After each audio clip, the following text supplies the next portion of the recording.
Well there, and welcome to the Midday News with me, Sabana Izoku. With few weeks to the general elections, many Abuja residents who had been reluctant to pick up their permanent voters card are now showing more interest. The human traffic at the ward office of the Independent National Electoral Commission has increased considerably. There are also others who felt they could still register for an election that is less than a month away. The report.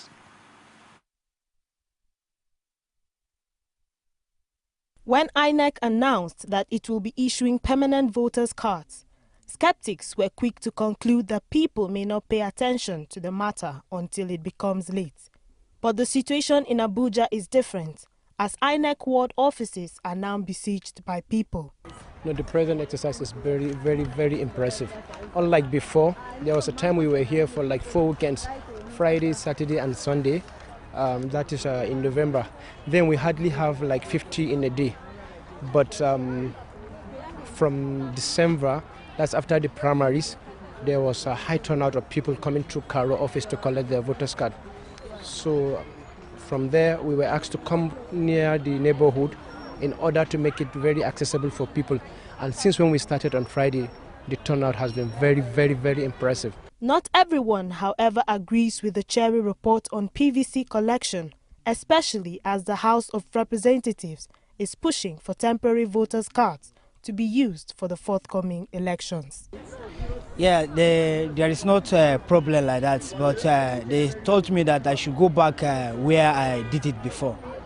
Where did you do it before? I did it at Apple. During that period, when I go out to get the thing, because of the much crowd, you understand?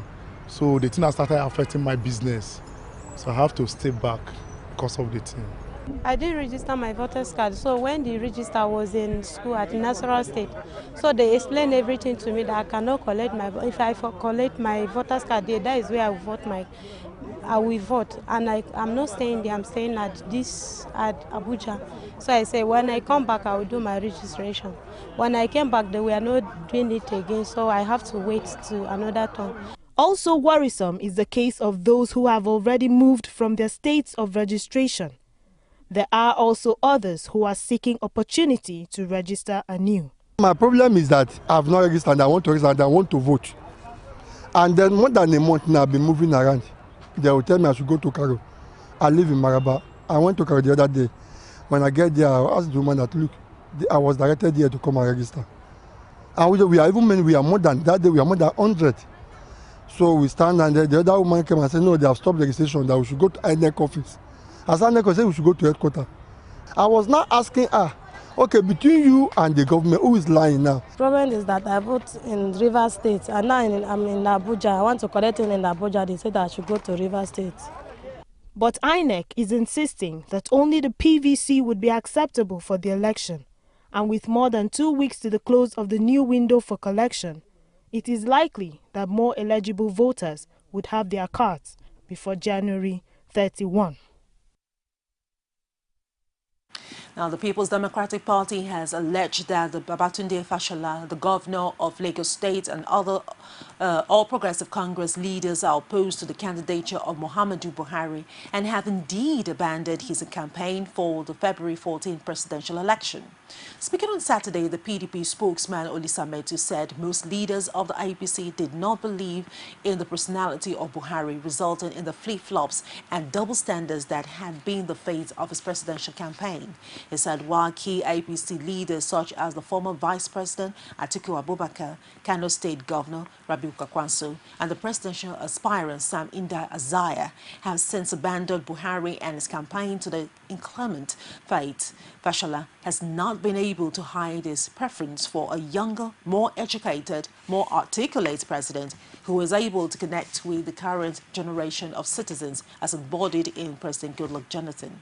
He also added recently in his failed attempt to discredit the PDP Lagos State governorship candidate Jimmy Agbaje, Fashola betrayed himself by stating that Agbaje, who is only 57 years, was too old to govern Lagos State.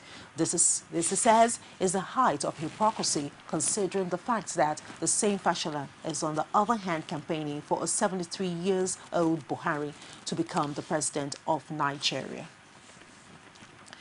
Now, the APC chieftain and senator representing Kwara Central Senatorial District, Bukola Saraki, has urged Nigerians to vote en masse for Buhari and the All Progressive Congress for what he described as better management for the country. Speaking at the flag off of the party campaign ahead February elections, Saraki says Nigeria needs a good manager at the center, adding that the PDP has failed Nigerians, thus making APC the only party with all resources to move the country forward. Is there security today? You promised power. Is there light today? You promised to fight on corruption. You any change today? You promised job for all our youth. Any job today? We are talking about who will make Nigeria better. Nigeria has to be better. For many years, Nigeria must get better. And it's time for us to vote for that party and for that person that will make Nigeria better. It is a belief that Nigeria will only be better under a party led by APC, government of APC, led by Muhammadu Buhari, and in the Kwara State, having a governor, Abdul Fattah Ahmed as a governor.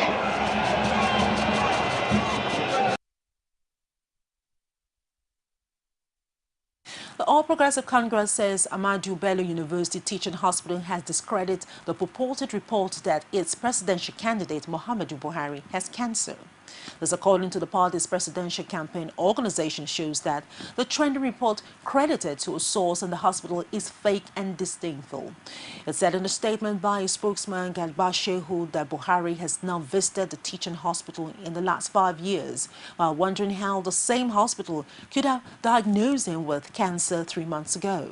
Shehu also insisted that Bala Mohammed, who was said to have signed the report, is not on the staff list of the hospital. He added that the letterhead used is not the regular one used by the UBTH.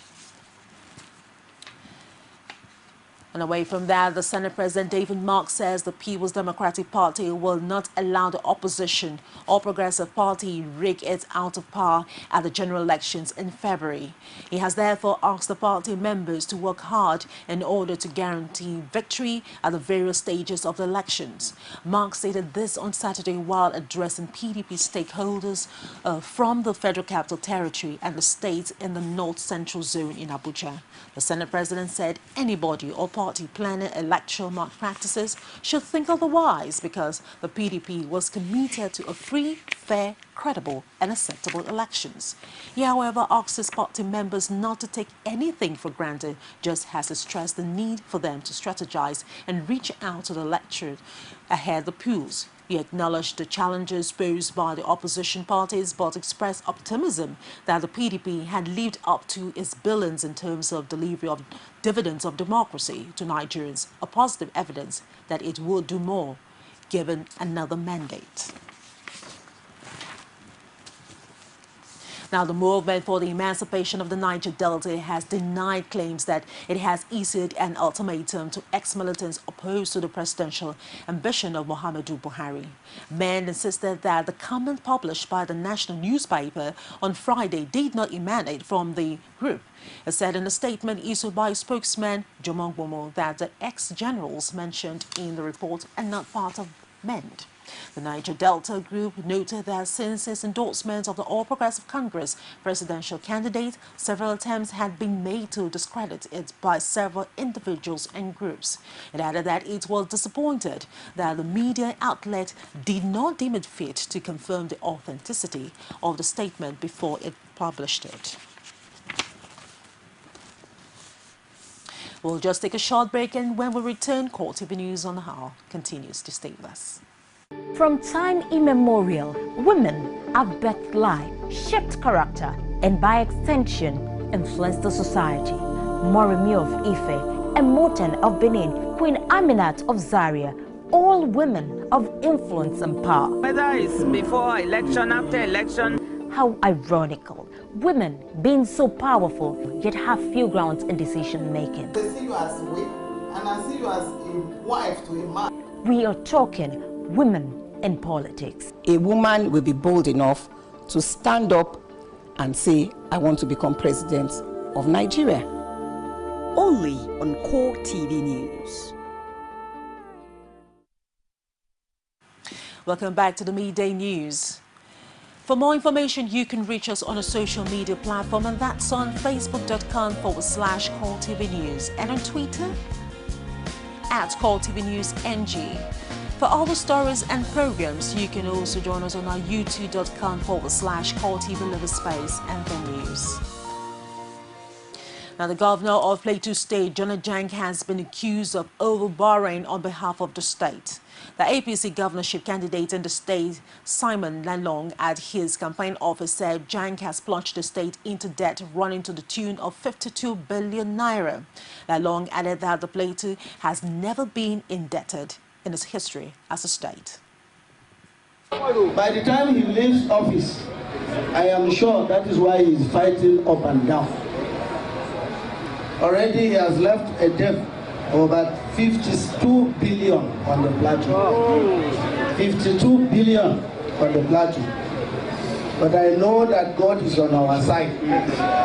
When we get there, God will provide 100 billion to plateau. That's right. So that there will be no unemployment again for the youth. The civil servants will not be denied their salaries. Amen. Pensioners will receive their pension as and when due. Yes. No more fighting on the basis of religion. Yes. No more crisis on the basis of ethnicity. We want to have a new plateau. And with all of you, our prayer is that we will be united to build a new plateau. Amen, amen, amen. DG, we entrusted the whole campaign to a bureauman. That is a sign that when we come in, we are not going to segregate on the basis of tribalism. We will see every platoon as a platoon man, no matter where you come from, including our brothers and sisters who are not from Plateau, the Igbos, the Yorubas. And I will emphasize, so long as you pay your tax, you are entitled to everything on the planet.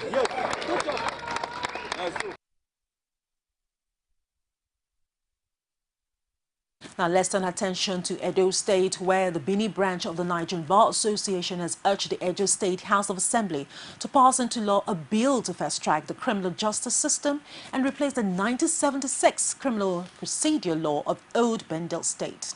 A statement issued by the Association Law Review Committee to journalists in Benin City on the outcome of the comprehensive review of the old law as applicable in the state said the bill, the Edo State Administration of Criminal Justice 2014, will serve as viable alternative to the current criminal justice system, which could no longer accommodate modern realities. The chairman of the committee, Razak Isenalumi, explained that the bill, when passed, would provide for the application of modern technologies such as audiovisual devices in criminal investigations and reduce cases of forceful confessional statement from criminal suspects. They maintained that the bill had not received any attention from the State House of Assembly since it was presented to the House in the first quarter of 2014. It also decried the level of congestion in Nigerian prisons as a result of the lapses in the current criminal justice system and called for an accelerated hearing on the bill as a matter of urgency in the interest of the people of the state.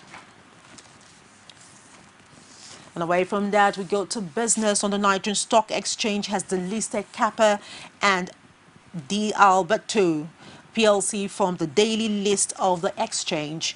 This took effect from the 16th of January 2015. The listing the shares of Kappa and Alberto brings to closure of 69 months impasse regarding to purported delisting pursuant to a resolution passed at an extraordinary general meeting of the company held on the 24th of March 2009.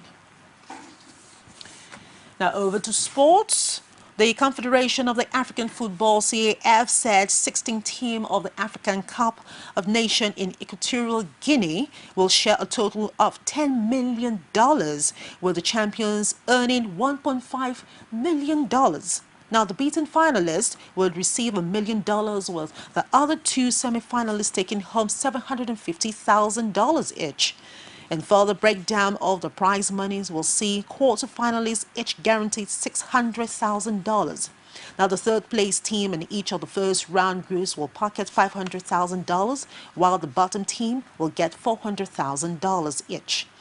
This year's tournament has already started on Saturday in Bata after Equatorial Guinea accepted to stage it, following the late withdrawal by Morocco over fears of fan from abroad spreading the Ebola virus, which has ravaged West African Guinea, and which is the only finalist to have been seriously affected for more than a year. Nigeria, though, failed to qualify for this edition, won 2013 trophies in South Africa after they edged Burkina Faso 1-0 to the final. We'll just take another break, and when we return this time on the Midday News, it will be stories outside Nigeria. Just stay with us. Every day, every hour, and every minute, news break in Nigeria. Things happen so fast, it's most times difficult to track and comprehend them. But that's what we do right here on Digi360. 2015, would you want to come back again? It's like asking Jesus Christ if he knew he was going to die, will you want to come back as the savior of the world again? We do not just help you track the stories, we break them down, explore all the angles, analyze the issues so that you can fully comprehend the stories and use them to make the right decisions.